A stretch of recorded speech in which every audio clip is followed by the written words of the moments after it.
अस्सलाम वालेकुम and good morning to you all. आप देख रहे हैं मॉर्निंग मसाला और मैं हूं आपकी होस्ट सोनिया राव। उम्मीद करते हैं कि आप लोग खैरियत से होंगे। हमारे प्रोग्राम में शिरकत कीजिए। शिरकत करने के लिए हमारा नंबर है 0423591723। इस वक्त ये नंबर स्क्रीन पर भी डिस्प्ले है। उसके अलावा आप हमें ईमेल भी कर सकते हैं। ईमेल करने के लिए हमारा ईमेल एड्रेस है mm@news1tv.tv। जी, तो आज फ्राइडे है और फ्राइडे को मैं बहुत खुश होती हूँ बिकॉज पूरा हफ्ता इतना हेक्टिक होता है, इतना काम करते हैं और फिर 2 दिन आपको मिल जाते हैं रेस्ट करने के लिए। और फ्राइडे को ऑफिस में बड़ा अच्छा हमारा माहौल होता है। सजाद मीर साहब जो हैं वो सुबह सुबह सारी टीम के लिए जो है वो एहतमाम करते हैं, नाश्ते का हलवा पूरी मंगाते हैं, तो वो भी हम बड़ा एंजॉय करते हैं। अच्छा, उसके अलावा थॉट एक मैं आप लोगों के साथ शेयर करती चलूँ। कल रात को बड़ा एक बुरी बात ये हुई कि रात को लाइट चली गई। 4-5 घंटे सोने को मिलते हैं, 5:30 बजे उठना होता है और उसमें भी 2-3 घंटे जो है वो अजियतनाक गुजरे क्योंकि लाइट नहीं थी। और मैंने फिर एक बात सोची कि हम कह रहे होते हैं लोगों को कि जी पाकिस्तान छोड़ के जा रही है अवाम, तो क्यों ना जाए। जब इतनी जो बेसिक सहूलियात हैं वो भी नहीं मिलेंगी तो लोग तो छोड़ के जाएंगे। तो ये एक बात थी जो मैं आप लोगों के साथ शेयर करना चाह रही थी। हमें कॉल कीजिए, बताइए कि वीकेंड के लिए आप लोगों ने क्या प्लानिंग की हुई है और उसके अलावा शिरकत कीजिए हमारे प्रोग्राम में। और अब आपको हम लिए चलते हैं पहले सेगमेंट की तरफ जो कि है न्यूज़ एंड व्यूज़।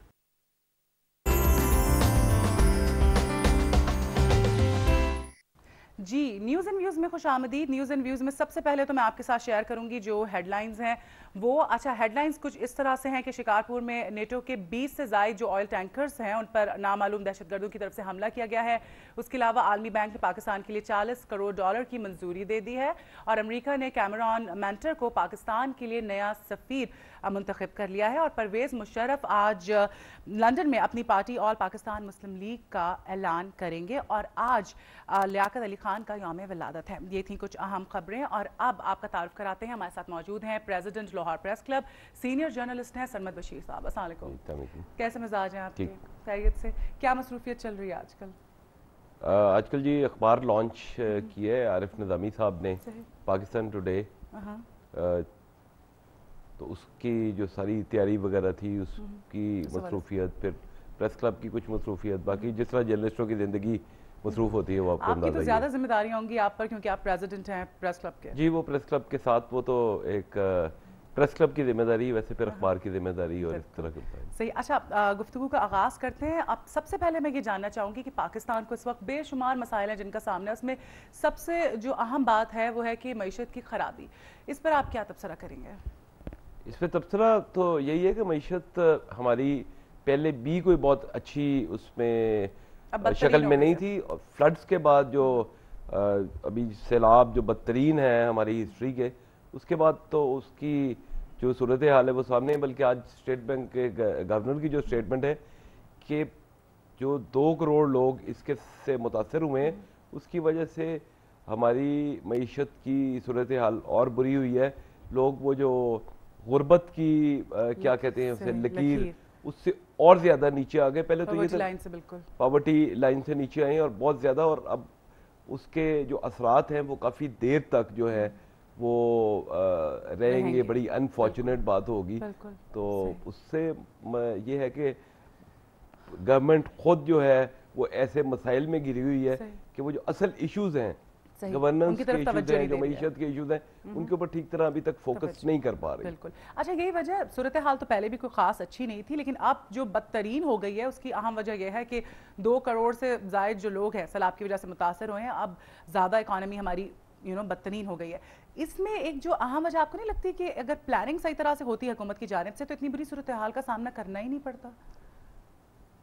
मेरा ख्याल है कि इतने बड़े पैमाने के ऊपर ये एक तबाही आई है, इसमें ये तो है कि एक ऐसी जो कुदरती आफात के खिलाफ कोई बंद तो नहीं बांधा जा सकता, लेकिन ये बात ठीक है कि कम अज कम उसके बाद एक डैमेज जब हो गया तो उसकी प्लानिंग के किस तरीके से लोगों को रिहेबिलिटेट किया जाए, वो एक प्लानिंग में जो है वो कमी रही और इसको बहुत लेवल्स के ऊपर पॉइंट आउट भी किया जाता रहा। लेकिन फिर ये है कि इतना बड़ी जो तबाही आई थी उसके लिए फिर फंड्स की अवेलेबिलिटी जो थी वो मसला था। उस तरीके से जो 2005 का जो अर्थक्वेक था उसमें जिस तरीके से बैरूनी इमदाद आई, और आपने देखा होगा कि पाकिस्तान के अपने जो अवाम है वो इतने मोटिवेटेड थे कि लोग खुद लेके चीज़ें जा रहे थे और वहाँ पे पहुँचा रहे थे।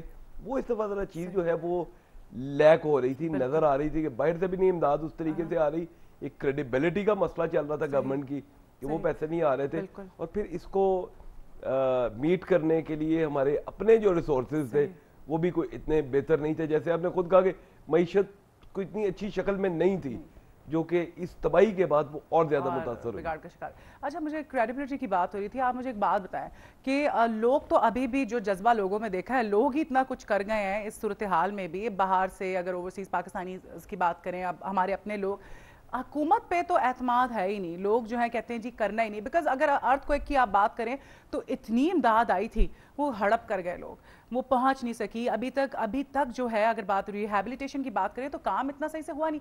क्या वजह है हुकूमत की कारकर्दगी? तो लोग तो बिल्कुल मुतमईन नहीं है, लीडरान से खुश नहीं है।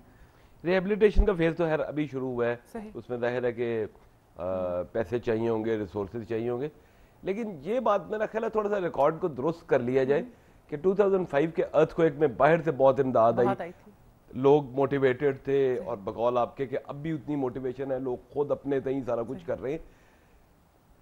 सियासतदान, मेरी बात सुने, आप कह रही हैं कि सियासतदानों से लोग जो हैं वो जरा वो एक बदएतमादी की जो फजा है वो नजर आ रही है। लेकिन आप ये मुझे बताएं कि 2005 में हुकूमत तो एक फौजी जर्नैल की थी, परवेज मुशर्रफ की थी, और अगर वो पैसे हड़प हुए तो वो कहाँ गए? वो तो उस वक्त की हुकूमत ने वो पैसे वो खा गई, या मुशर्रफ साहब उसका हिसाब दे, उसकी वजह से क्रेडिबिलिटी खराब हुई, जिसको फेस करना पड़ा है एक इलेक्टेड डेमोक्रेटिक गवर्नमेंट को। मतलब वो जो क्रेडिबिलिटी वाला जो इशू है, इसको बाहर से तो ये कहा जा रहा है कि गवर्नमेंट की कोई क्रेडिबिलिटी नहीं है और एक इस किस्म का मसला चल रहा है, लेकिन अगर उसकी बेसिस के ऊपर बात करें तो उसका हिसाब तो मुशर्रफ साहब को देना चाहिए। उनकी वजह से वो क्रेडिबिलिटी खराब हुई है और उसको हम आज जो है फेस कर रहे हैं। अच्छा सर, आप वही बात हो रही है क्रेडिबिलिटी की, तो यहाँ पे हम बिकॉज प्रोग्राम कर रहे होते हैं, बेतहाशा लोग हमें कॉल्स करते हैं और अपना जो व्यू पॉइंट हमसे शेयर कर रहे होते हैं, तो लोगों का तो अब ये कहना है, मैंने देखा है कि वो कहते हैं जी पहले की हुकूमत ठीक थी। बिकॉज सूरत हाल अगर देखी जाए, अगर दहशतगर्दी की बात करें, किसी भी पॉइंट से बात करें, तो पहले थोड़ी बेहतर थी, काफ़ी बेहतर थी। अब वाली जो हुकूमत है, करप्शन के बहुत इन पे इल्जामात हैं और सामने भी आ रहे हैं, शायद स्मार्टली चलते नहीं। इस चीज़ को आप कैसे देखते हैं, क्या फ़र्क देखते हैं? मेरा ख्याल है ये जो करप्शन के इल्जामात और मिस गवर्नेंस की चीज़ें जी, इनको मेजर करना जो है ना वो कितना आसान